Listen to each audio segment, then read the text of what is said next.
In Milan, an extraordinary cycle of tapestries depicting the 12 months is on display in the large ballroom of the Sforza Castle.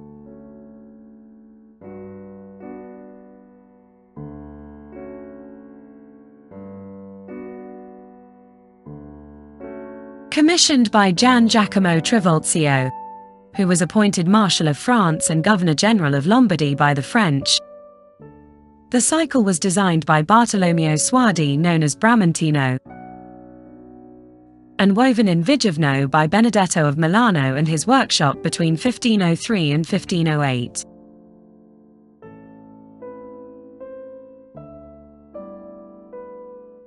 The month of September also follows the typical compositional scheme of the entire cycle, with the personification of the month at the center, surrounded by figures narrating the various activities of the period.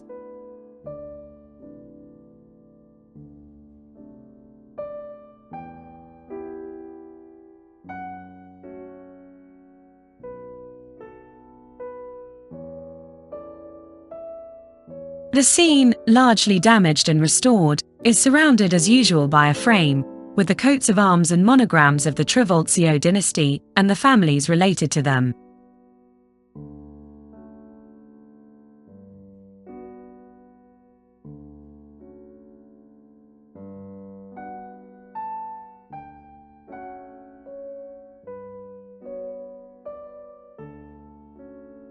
At the top, as always, the Trivulzio coat of arms stands out within a rich garland. Beautiful is the detail of the garland hanging from the upper frame of the coats of arms, which here serves as the architrave.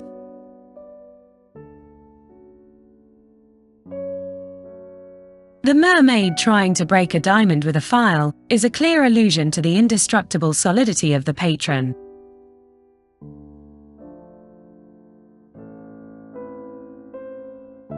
The motto Netus Mai, a phonetic transliteration meaning do not fear, dominates the coat of arms.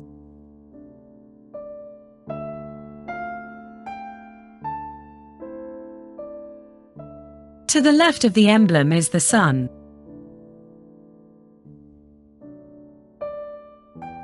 On the right, however, the zodiac signs of the month, Scorpio and Libra, are merged into a single representation.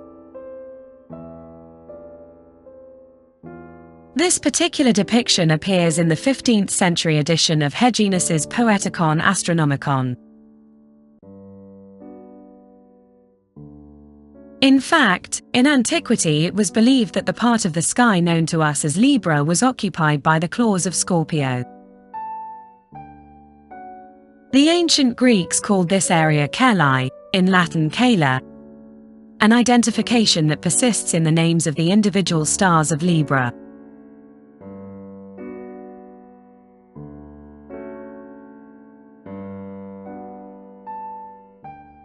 The two celestial symbols radiate their energy to the scene below, by means of an extraordinary shaded halo.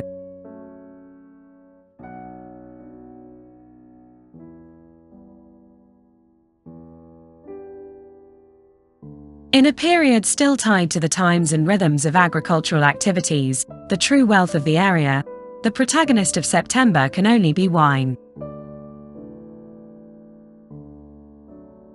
The personification of September finds its representation in a young man.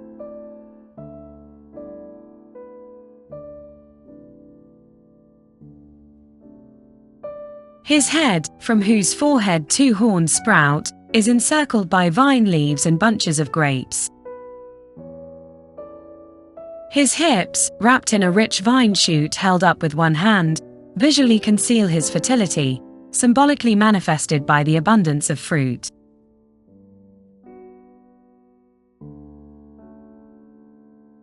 He wears elegant red sandals on his feet.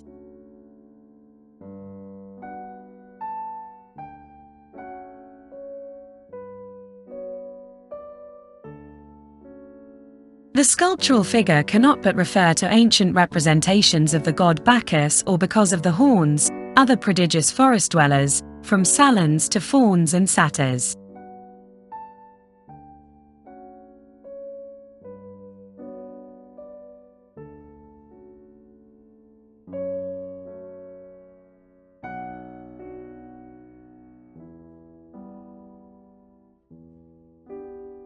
The contrasting tension of the limbs, due to the use of chiasmus, the characteristic rhythm that dominates the figure's pose, is nothing new for Bramantino.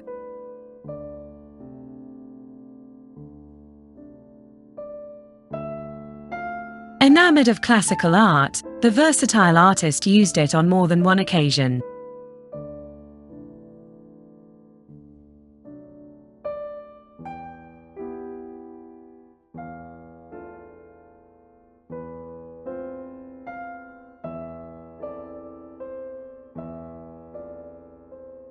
As in the other tapestries of the cycle, the front of the plinth bears a Latin inscription describing the characteristics of the month. September, just as it ripens the grapes, so it also prepares the wines, gives the falconer pleasing satisfaction, and reaps the good fruits of months.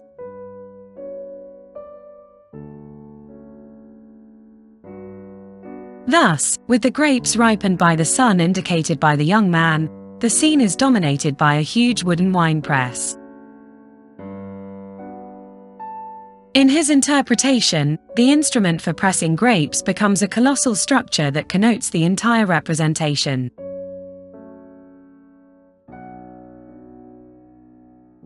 In the rigorous perspective scheme, the enormous agricultural machine is placed in a circular room with a multicolored checkered floor.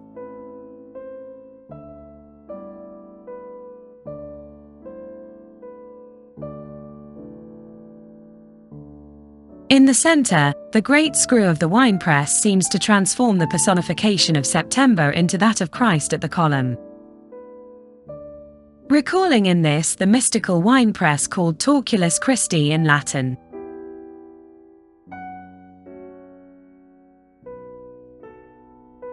Or Saint Sebastian.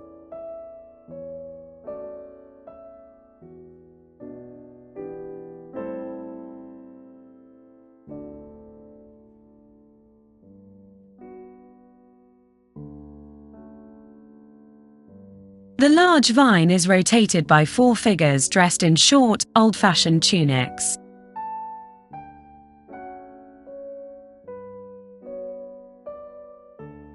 Bramantino gives a lively touch to the action. The man in the golden tunic shows all his effort and fatigue in his frowning forehead and altered facial features.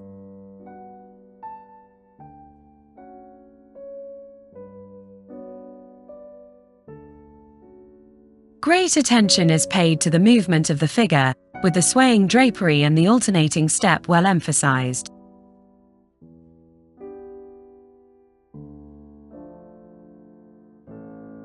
The one in the blue tunic even turns towards the observer, as if to call him to duty, which the hard activity implies.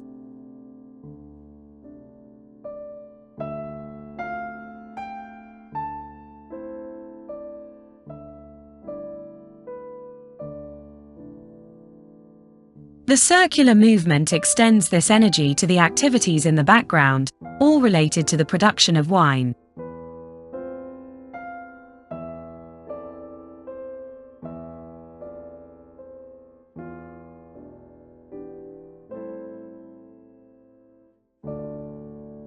The grapes arrive on the left, loaded onto a cart driven by oxen. It is drained through a chute into a large vat.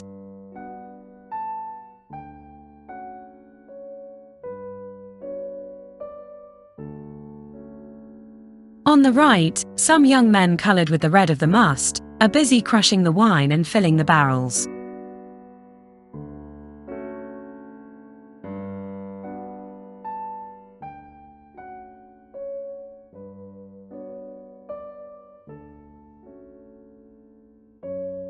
The figure cleansing himself also seems a reference to classical statuary, when athletes cleanse their bodies for combat.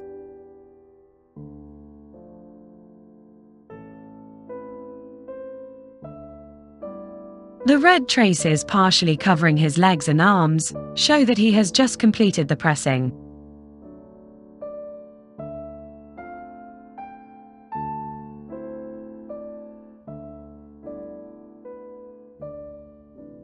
At either end, however, are seated a woman and a man, in stately attire.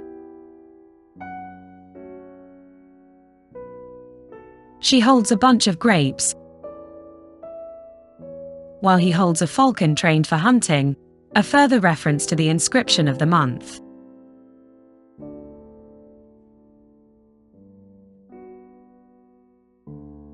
Although the tapestry is ruined and altered, precisely in the male figure, the hypothesis is that this is the commissioner of the series, Gian Giacomo Trivulzio,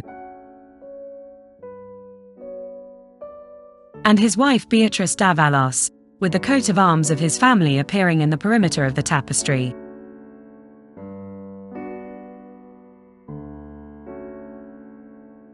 At the time, in fact, it was not uncommon for noble lords to attend the most important agricultural occupations of the year. The sign of Libra thus finds an allegorical representation in their figures. A symbol of justice and balance, manifested by the good management of their domains.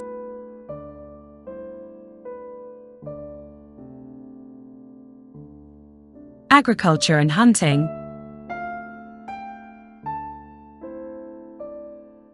Prosperity and war. Feminine and masculine. The blue and red of their robes.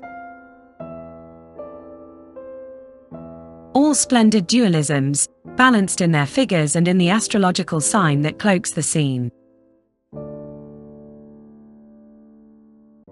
The influence of his son Giovanni Niccolo's marriage to Paola Gonzaga may perhaps be behind the choice of the seated figures of the two nobles.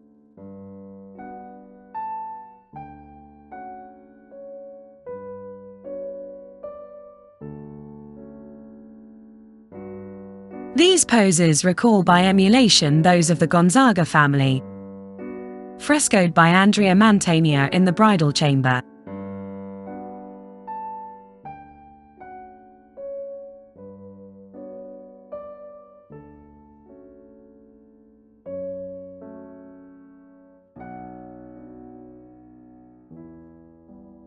The background, beyond the lintel of the cellar, is dominated by the crenellated architecture of a castle.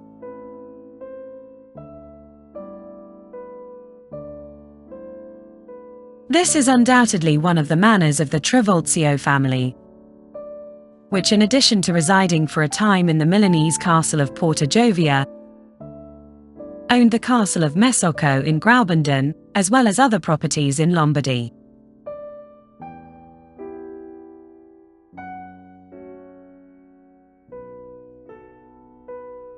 September, thanks to the previous months, both in the dynastic military and agricultural spheres, bore good fruit.